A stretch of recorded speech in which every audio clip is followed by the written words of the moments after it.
I'm going to record this. I don't care if they find this and think I'm crazy. Somebody else has to know about this. If you're listening to this, then I am most likely dead. I've been wondering how I will be found, or if my body will be found at all.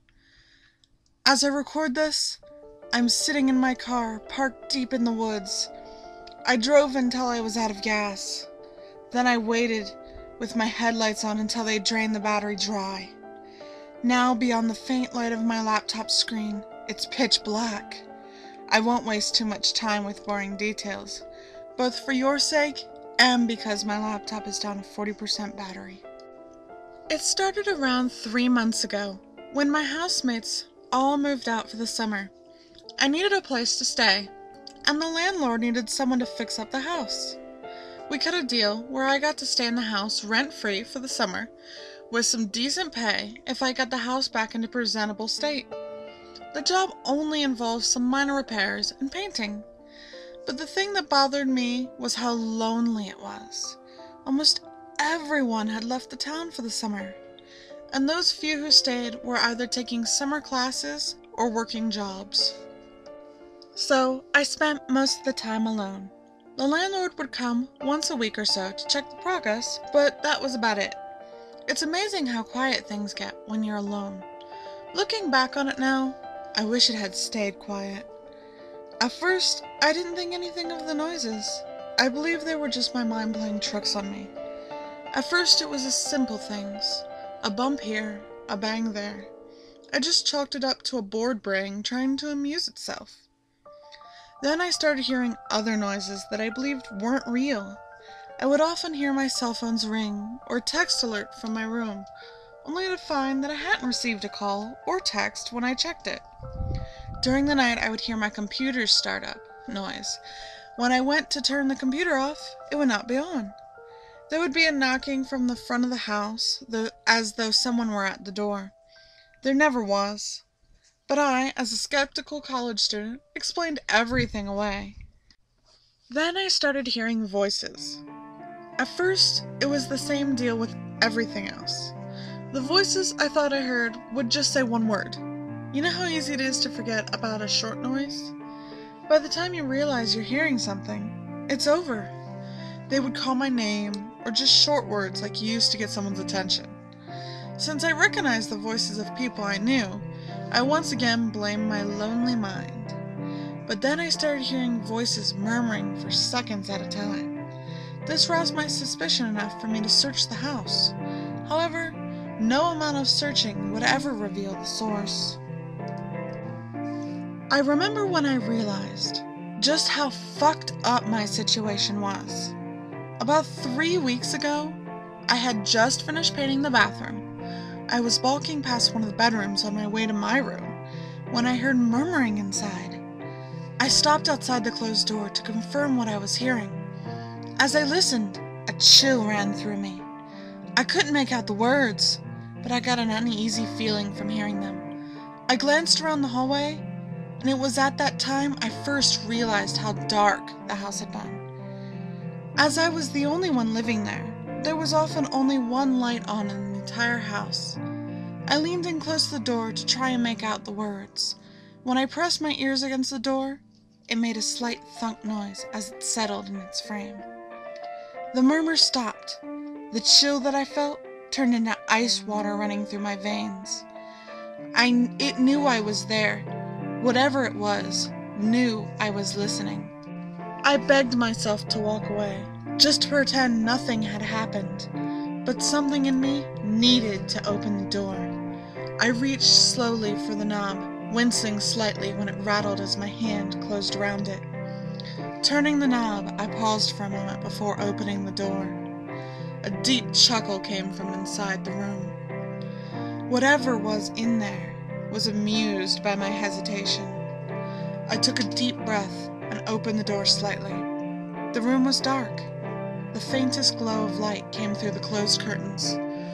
Slowly, I reached my hand into the room, groping for the light switch. I thought of a cold, rough hand to close around my arm and pull me into the darkness hung heavy in my mind. I found the light switch and flipped it. The room was empty, save for painting supplies that I had put in the corner. I forced out a nervous laugh and closed the door.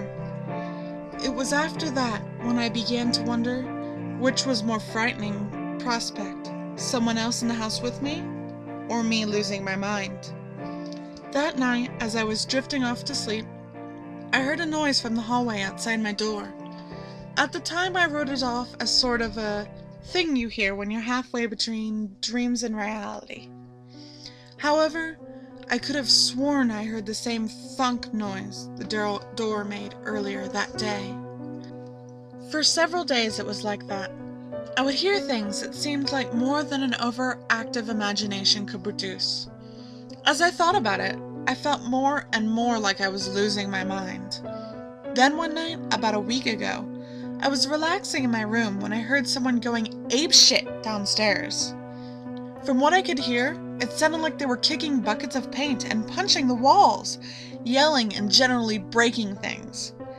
I ran down into the living room expecting to see some homeless meth addict tripping balls, but the room was empty and completely untouched. At some point on my way to the living room, the sound had stopped. A search of the entire house turned up nothing.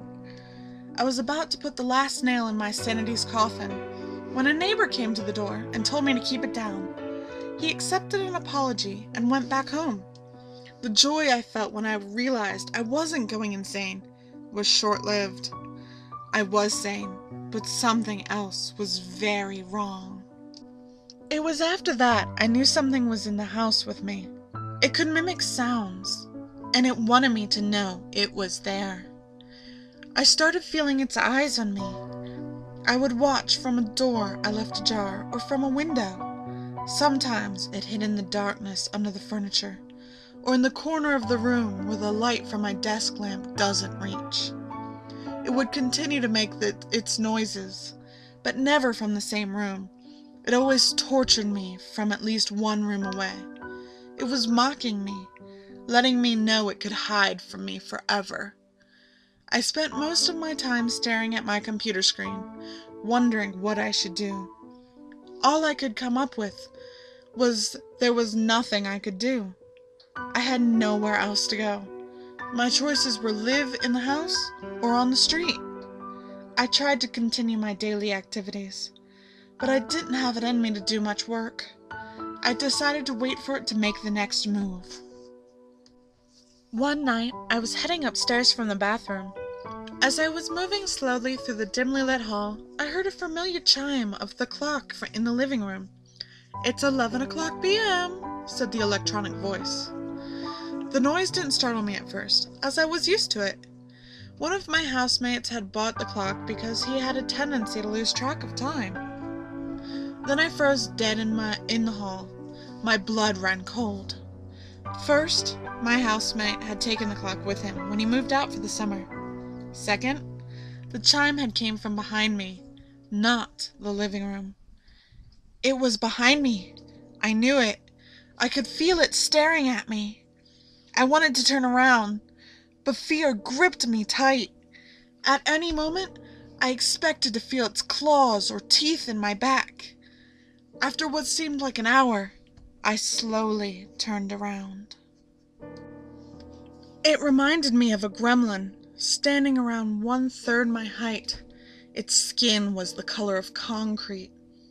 Long, unnaturally thin arms and legs extended from a torso about the size of a child's. Wicked curved claws tipped each of its fingers and toes. A surprisingly human, yet feral face sat in its bald, wrinkled head. Where its nose should have been, there was a gaping cavity sat. It was crouched down and hunched over, craning its neck to look up at me. Its small hands rested casually on the ground in front of it. The expression on its face was of some sick glee. A fang-filled smile caused its face to twist into something between a grin and a sneer.